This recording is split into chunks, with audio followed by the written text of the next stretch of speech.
Bonjour l'Afrique, voici Business Africa sur Africa News. Je suis Ignatius Anor, en vitrine de ce programme. Les prêts adossés à des ressources naturelles font exploser les niveaux d'endettement dans les pays en développement, mais pourquoi ces accords sont-ils entourés de secrets? L'Angola devrait achever la privatisation de centaines de sociétés d'État d'ici 2022. Un peu plus tard, nous vous expliquerons pourquoi l'Égypte souhaite l'allègement des mesures d'accès aux ressources du marché boursier. Les détails à présent. Merci de votre compagnie. Un signal d'alarme pour les pays en développement qui empruntent pour financer leurs infrastructures. Un nouveau rapport du Natural Resources Governance Institute met en garde contre un niveau d'endettement à même de paralyser les pays en développement. Le rapport met en évidence la nocivité des prêts adossés à des ressources souvent dans une grande opacité. Après avoir examiné plus de 50 de ces prêts accordés entre 2004 et 2018, les auteurs ont constaté que la valeur de ces prêts valaient plus de 164 milliards de dollars, soulignant que 77% venaient de Chine. L'Angola, le Tchad, la République du Congo, le Soudan du Sud et le Venezuela ont été cités comme des pays avec un niveau d'endettement excessif, ce qui les a plongés dans une crise économique. Un nouveau rapport intitulé « Prêts adossés à des ressources naturelles, pièges et potentiels » rendu public le 27 février dernier par l'ONG Institut de gouvernance de matières premières basé à Londres révèle que ces montages financiers font exploser l'endettement de l'Afrique en plus de l'opacité qui les entoure.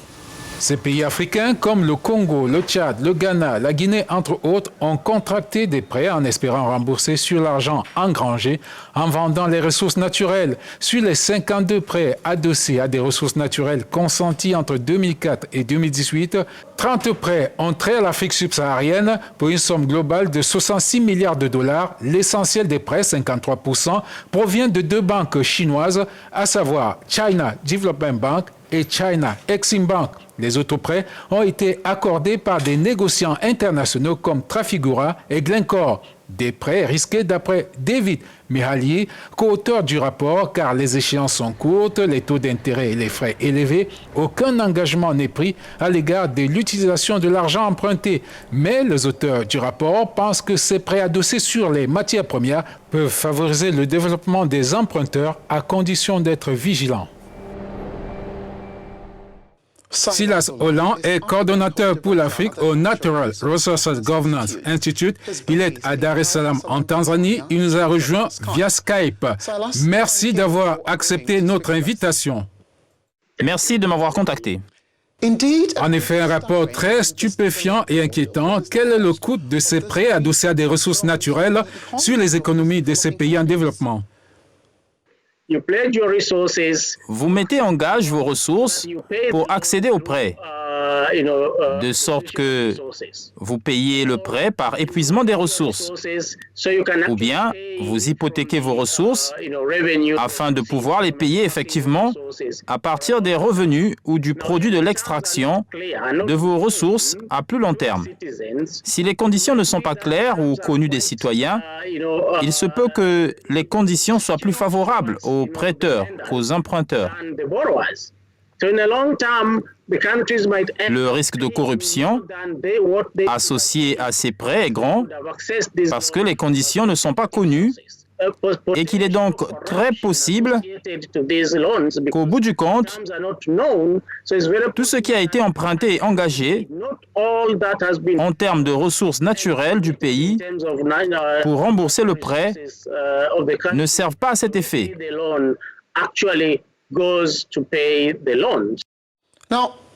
Malgré ces observations, y a-t-il de bonnes actions que ces prêts adossés à des ressources peuvent avoir à moyen terme?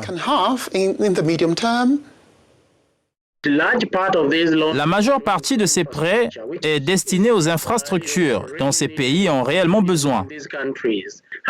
Comment savoir si les avantages à court terme surpasseront les coûts à long terme pour le pays? Là est la question. Mais à moyen terme, oui, il y a des infrastructures en place dans ces pays, mais la partie délicate est de savoir À quelle fréquence seront-elles remboursées? Les projets qu'ils financent, en particulier les projets d'infrastructure, s'ils sont bien gérés, peuvent être bénéfiques. Mais en raison de la faiblesse de la gouvernance, on peut se demander si ces prêts garantis par les ressources naturelles vont réellement stimuler l'économie des pays riches en ressources naturelles qui en ont accès. Enfin, comment ces gouvernements peuvent-ils être tenus responsables aux yeux des personnes même pour lesquelles ils sont censés travailler?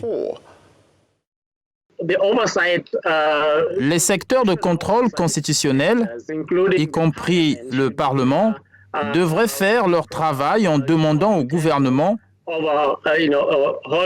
de fournir des informations claires et de divulguer les conditions de ces prêts.